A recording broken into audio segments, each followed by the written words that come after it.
Next, let's get into this one. And I think this is going to be very interesting. I want to talk about Lane Kiffin. Lane Kiffin, football sweetheart coach. Uh-oh. Hold up, the rankings in. We're going to get to that. I see him up here already. Anyway, um, Lane Kiffin, college football's the sweetheart head coach, right? The golden boy. He's been touted to have a lot of jobs and a lot of opportunities, and he squandered them away and so forth and so on. However, let's get to this point. He's gone to Ole Miss, right? He's been there 6 seasons. He's brought them their first 10 regular season wins. He's reached a bunch of milestones at Ole Miss. And right now, with the firing of Billy Napier at Florida and the firing of Brian Kelly at LSU, those are 2 big premier jobs in the SEC. He is the golden child right now. He's the one everybody's after. He's the hot boy on the street. And here's what's interesting Ole Miss did. I don't know the athletic director's name, but they basically are kind of trying to corner Lane Kiffin into signing his extension, right? They want him to sign his extension so they can lock him up before the Egg Bowl, which is Ole Miss versus Mississippi State. Now, to Ole Miss's point, I get it. It's business. You got a hot coach doing great things. You want to lock him in there, right? You want to lock him in. But he's saying, hold up. So what, y'all going to fire me if I don't sign the extension? And there's been reports that he's going to Baton Rouge. He's been in Gainesville and all this and all that. But here are some of the,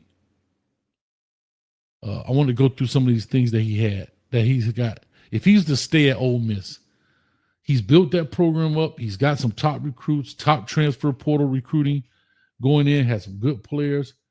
And he can be the coach from the legacy standpoint to do it first at Ole Miss.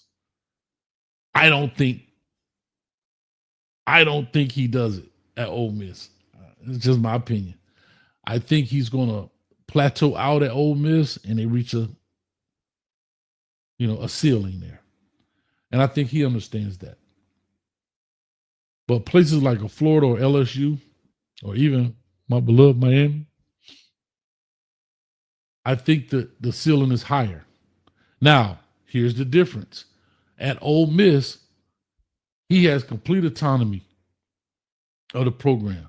He is the man on campus, right? He is the head honcho. But if he goes to a place like Florida or a place like LSU, clearly we see what they did with Brian Kelly. Now it's a lot more people to answer to, right? The boosters, the fan. It's a whole different atmosphere when you go into places like Florida and LSU. And so when you look at it, when people donate that kind of money to places like Florida, then they feel like they have a right to say something. They have a right to be like, look, we need this, and that. And I don't know if Lane Kiffin wants to play in that band.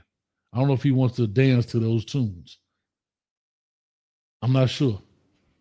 But I think if he goes there, he'll do well, just like he did at Ole Miss. And every place he's been, he's done well. Again, I watched a couple of shows. I watched a couple of podcasts. And everybody, lane change. I was watching JB and Smitty and them guys. Oh, he's going to switch lanes on you. Like, bro, he was there 6 years. 6 years. And I challenge anybody. What did he do? Or where has he gone except Tennessee? Where he just upped and left people high and dry. He was fired from those jobs. And if people say, oh, well, he left FAU. Come on, man. He left FAU for Ole Miss.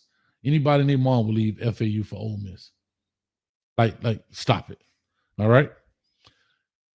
So it'll be interesting. I would love to hear your thoughts again in regards to that. I would love to hear your thoughts in regards to where do you think he may land? Is it Florida? Is it LSU? Or will he stay at Ole Miss? I think he's definitely out of there. I think, and this is my opinion, I think LSU might be a better job than Florida. And I know I might be a little biased in saying that, but I think LSU is a more is a has a higher ceiling than Florida.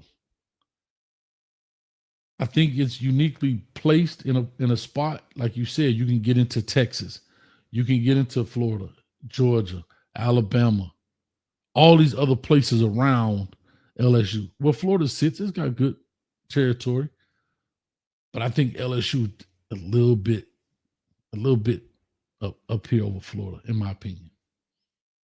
All right, that's just how I look at it. Real quick, let me do a dono here. Mackinson, a gamble is right, coach, and the school can make money on that gamble as well. If the coach is hot for a big job, the new school will need to pay the old school to buy out. There you go. Now you talking, Markinson, excuse me. Now you talking. See, when you get that big contract, you hold a lot of leverage. You hold a lot of leverage. And they'll have to buy that big contract out. So now it kind of keeps you from tampering unless you're willing to take that risk. Because not only are you going to have to buy him out of his contract, you're going to also up the money on the other end to pay him and his staff. And these coordinators are now in the millions. Coordinators are now making it in the millions. So it'll be very interesting.